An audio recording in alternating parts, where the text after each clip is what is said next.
ॐ भूर्भुवः स्वः तत्सवितुर्वरेण्यं भर्गो देवस्य धीमहि धियो यो नः प्रचोदयात्। ॐ शांति शांति शांति। नमस्कार मेरे प्यारे दोस्तों, ये भगवान श्री राम नाम महर्षि से बातचीत का 14वां वीडियो है। ये वीडियो शुरू होता है 158वीं बातचीत से। 11 फरवरी 1936। 158वीं बातचीत। श्री फ्राइडमैन। जनक ज्ञानी होते हुए भी अपने राज्य का शासन करते थे। क्या कर्म करने के लिए मन का क्रियाशील होना आवश्यक नहीं? ज्ञानी के मन का कार्य करने का युक्तिपूर्ण कारण क्या है? महर्षि का उत्तर। तुम कहते हो कि जनक ज्ञानी होते हुए भी कर्मशील थे। क्या यह प्रश्न जनक ने किया है? यह प्रश्न केवल तुम्हारे मन में है। ज्ञानी आत्मा के परे किसी वस्तु का भान नहीं करता। उसे ऐसे संशय नहीं होते। भक्त, कदाचित यह स्वप्न होगा। हम जिस प्रकार स्वप्न की चर्चा करते हैं उसी प्रकार वे अपने कार्यों के संबंध में सोचते हैं। महर्षि, स्वप्न आदि की बात तुम्हारे मस्तिष्क में है, यह स्पष्टीकरण भी तुम्हारे मस्तिष्क में ही है। भक्त, हाँ मैं समझा। सर्वरमण माया है जो आत्म रूप है। महर्षि, यदि ऐसा है तो न द्वैत है और न वार्तालाप। भक्त, आत्म साक्षात्कार के उपरांत व्यक्ति जगत की अधिक प्रभावशाली ढंग से सेवा कर सकता है। क्या यह ऐसा नहीं है? महर्षि, यदि जगत आत्मा से पृथक हो। 12 फरवरी 1936। 159वीं बातचीत। श्री कोहेन को जिज्ञासा हुई कि क्या समाधि आत्म साक्षात्कार के लिए आवश्यक है? महर्षि, तुम सदैव आत्मा में हो। अब समाधि में, गहन निद्रा में, साक्षात्कार में यदि तुम आत्म भाव छोड़ दो और अपने को शरीर तथा मन मान लो तो ये अवस्थाएं तुमको घेर लेती सी प्रतीत होती हैं और समाधि में भी तुमको शून्य सा प्रतीत होता है, जबकि तुम आत्मा हो एवं नित्य सिद्ध हो। भक्त, श्री अरविंद के अनुसार मस्तिष्क की ज्योति को नीचे हृदय में लाना होगा। महर्षि, क्या आत्मा पहले से ही हृदय में नहीं है? सर्वव्यापी आत्मा को एक स्थान से दूसरे स्थान तक कैसे ले जाया जा सकता है? भक्त, क्या कर्म योगी एवं भक्त को भी समाधि की स्थिति प्राप्त करनी होती है? महर्षि, जब तुम एक बिंदु पर एकाग्र होते हो तो तुम उसमें विलीन हो जाते हो। यह विलीन होना ही समाधि कहलाती है। अन्य आकृति विलीन होकर केवल आत्मा अवशेष रहती है। कर्म योगी अथवा भक्त को भी यह अनुभव होना आवश्यक है। 160। भगत, हृदय तथा उसमें स्फुरण क्या है? वे कैसे प्रकट होते हैं? महर्षि, हृदय तथा स्फुरण आत्मा के समान है। स्फुरण की अभिव्यक्ति हेतु आधार आवश्यक है। पुस्तक में इसे स्पष्ट किया गया है। भक्ति, स्फुरण किस प्रकार प्रकट होता है? प्रकाश के रूप में, गति के रूप में अथवा किसी अन्य प्रकार से? महर्षि, इसका वर्णन शब्दों से किस प्रकार संभव है? इसमें यह सब पूर्णतया सम्मिलित है। यह आत्मा ही है। अपने ध्यान को इस पर केंद्रित करो तथा इसके मूल तत्व के विचार को मत जाने दो। 13 फरवरी 1936। 161वीं बातचीत। अनंतपुर के एक वयोवृद्ध सज्जन ने महाकक्ष में वेदों का पाठ सुनकर खड़े होकर जिज्ञासा की। ऐसा मत है कि ऐ ब्राह्मण को वेदोच्चारण नहीं सुनना चाहिए। महर्षि, अपना कार्य करो। यहाँ जिस प्रयोजन से आए हो उसे करो। इस विषय में अपना समय क्यों नष्ट करते हो? तुम कहते हो मैंने पाठ सुना, वह मैं कौन है? मैं को जाने बिना तुम शब्द का प्रयोग कर रहे हो। यदि इसका महत्व जान लोगे तो कोई संशय नहीं रह जाएगा। पहले मैं की खोज कर लो, फिर अन्य विषयों की चर्चा कर सकते हो। श्री भगवान ने आगे कहा, स्मृतियों में अनेक कथन हैं, अब वे उपयुक्त नहीं हैं। मैं संसार का सुधार करूंगा, मैं स्मृतियों का संशोधन करूंगा।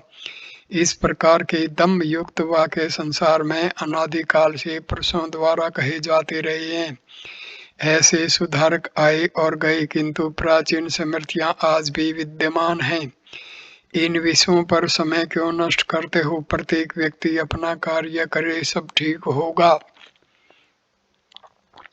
23 फरवरी 1936, 162वीं बातचीत।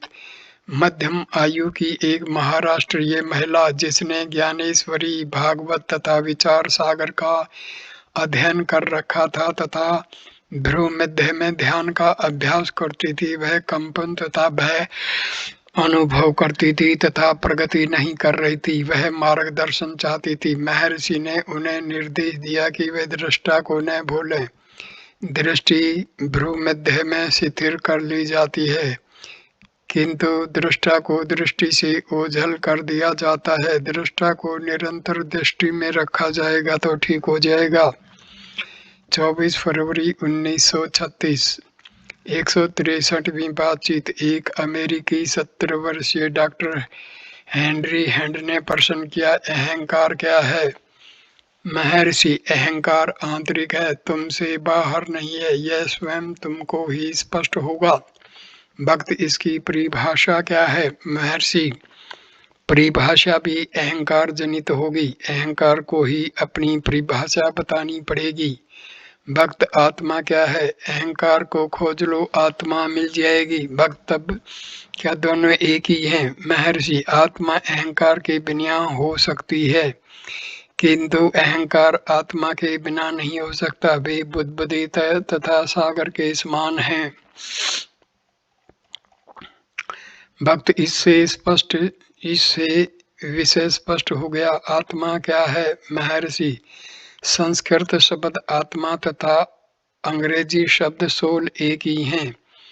164वीं बातचीत। एक अन्य अमेरिकन ने संकल्प के स्वरूप पर प्रश्न किया।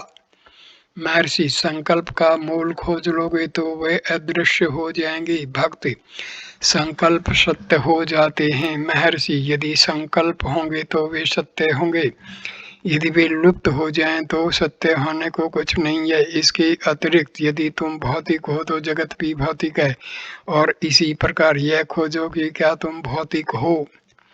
भक्त, ईश्वरीय जगत के लिए मैं कैसे उपयोगी होऊंगा? महर्षि, यह खोज करो कि क्या मैं जगत के दिव्य अंश से भिन्न हूँ। स्वयं का कल्याण न कर पाने पर अभी तुम जगत के दिव्य अंश की सहायता की इसलिए अपेक्षा कर रहे हो जिससे कि तुम जगत का कल्याण कर सको। दिव्य सत्ता तुम्हारे मार्गदर्शन तथा नियंत्रण कर रही है। गहन निद्रा में तुम कहाँ जाते हो, कहाँ से बाहर आते हो?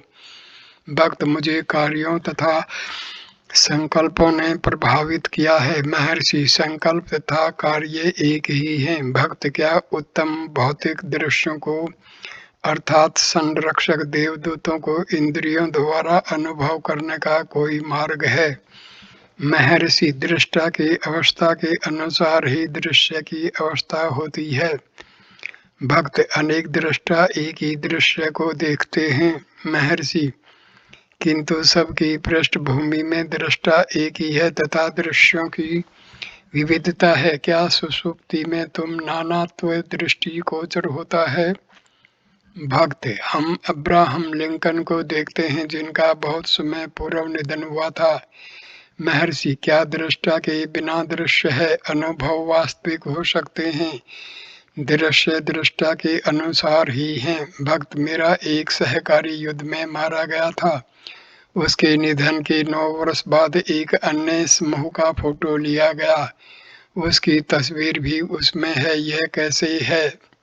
महर्षि, कदाचित संकल्पों ने मूर्त स्वरूप धारण कर लिया, इसकी मूल में जाकर देखो। भक्त कैसे? महर्षि, यदि मार्ग बाह्य हो, मार्गदर्शन संभव है, किंतु वह आंतरिक है, अंदर खोजो।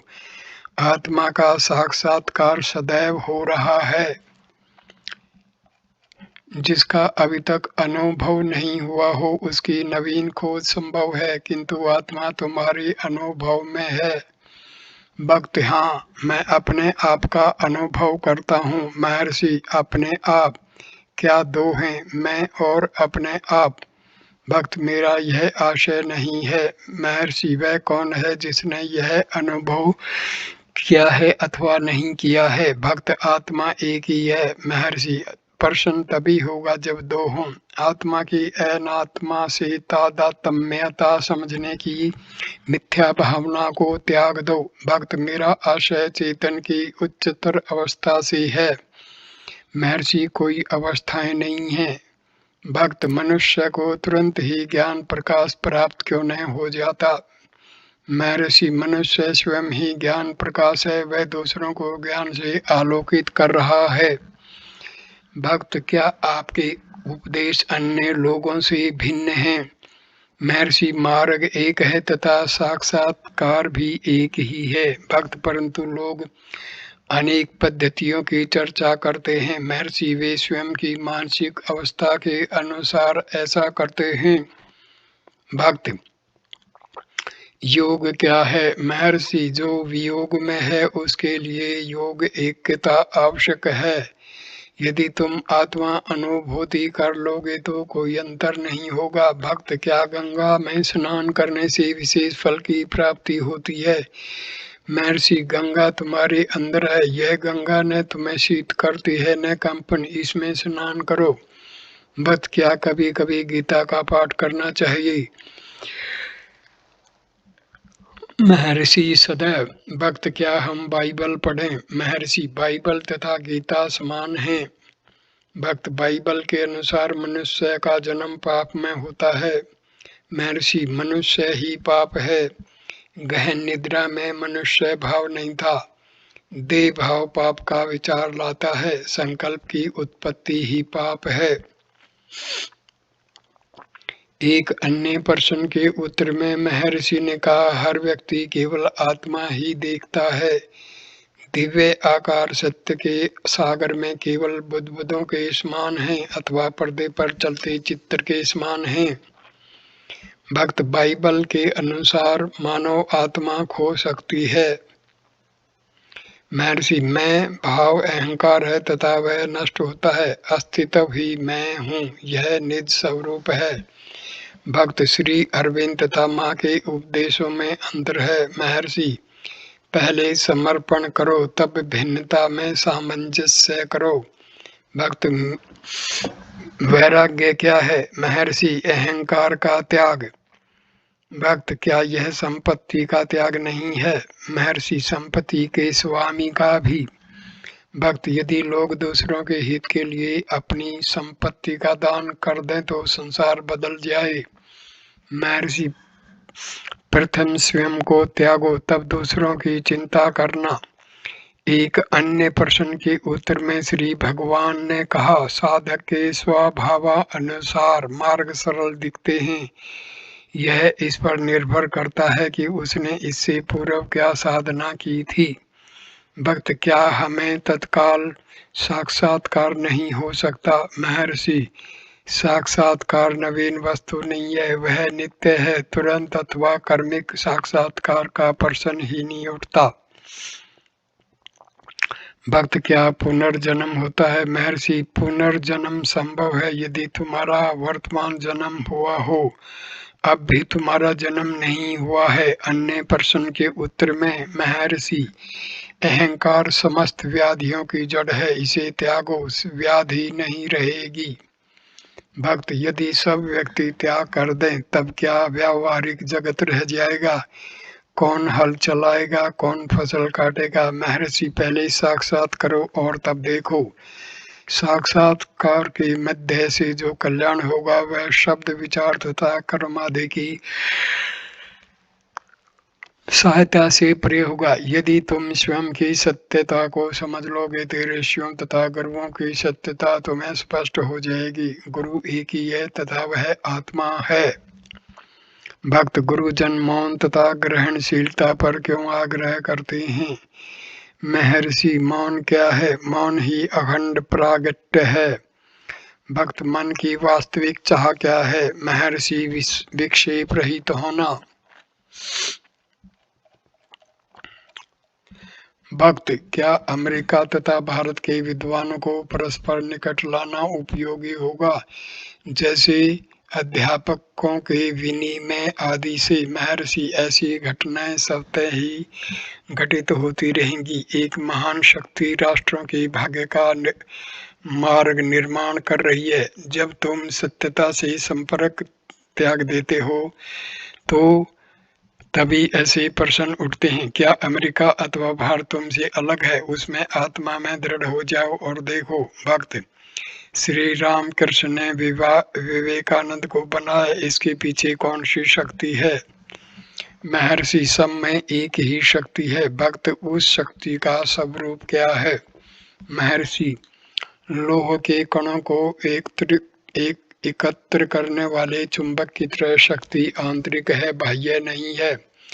विवेकानंद में रामकृष्ण थे। यदि तुम विवेकानंद को देह मानोगे तो रामकृष्ण भी देह है, परंतु वे देह नहीं हैं। यदि रामकृष्ण उनके अंदर न होते तो विवेकानंद समाधि में नहीं जा सकते थे। भक्त बिच्छू के काटने से वेदना क्यों होती है? महर्षि देह तथा जगत की उत्पत्ति का क्या कारण है? भक्त यह समष्टि बुद्धि का अंग है। महर्षि समष्टि बुद्धि को ही इन घटनाओं की चिंता करने दो। यदि व्यक्ति जानना चाहता है तो वह स्वयं की आत्मा का पता लगाए।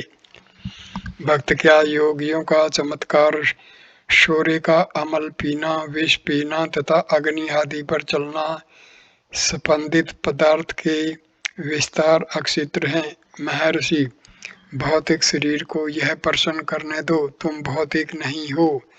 जो तुम नहीं हो उसकी चिंता क्यों? यदि आत्मा का कोई आकार होता तो वह पदार्थों से प्रभावित होती, परंतु आत्मा का कोई आकार नहीं है, इसलिए वह वस्तुओं के संपर्क से मुक्त है। भक्त प्रेम के समुद्र का क्या महत्व है? महर्षि आत्मा, पवित्र आत्मा, साक्षात्कार तथा प्रेम आदि सब पर्यायवाची हैं। भक्त वार्ता अत्यंत प्रकाशदायक रही। श्री एन सुब्बाराव विशिष्टा अद्वैत क्या है? महर्षि इसी के समान है। भक्त वे माया को नहीं मानते। महर्षि हम कहते हैं सर्वम ब्रह्म है, वे भी बारंबार ब्रह्म को इसमें विशिष्ट मानते हैं। भक्त वे जगत को यथार्थ मानते हैं। महर्षि हम भी यही मानते हैं। आचार्य ने इतना ही कहा है, जगत के पीछे जो सत्यता है उसे खोजो। जिसे एक माया कहकर पुकारता है, दूसरा उसे परिवर्तनशील कहता है, दोनों में लक्ष्य एक ही है। डॉक्टर हैंड महर्षि ये न समझे हम खराब लड़के हैं। महर्षि मुझसे ऐसा मत कहो, पर तुम स्वयं यह मत समझो कि तुम खराब लड़के हो। सब हंसते हुए संध्या के 5 बजे चले गए। 1 मिनट उपरांत महर्षि यदि वे एक दिन और रुकें तो वे मौन हो जाएंगे। 165वीं बातचीत। श्री सुब्बाराव क्या मनुष्य समाधिस्थ नहीं होते? महर्षि क्या अभी समाधि नहीं है? भक्त क्या यह नित्य है? महर्षि यदि नहीं है तो फिर यह सत्य कैसे हो सकती है? भक्त तब। महर्षि न तब है न अब। भक्त ऐसा प्रतीत होता है। महर्षि किसी भक्त मन को। महर्षि मन क्या है? मैं कौन हूँ? भक्त मौन।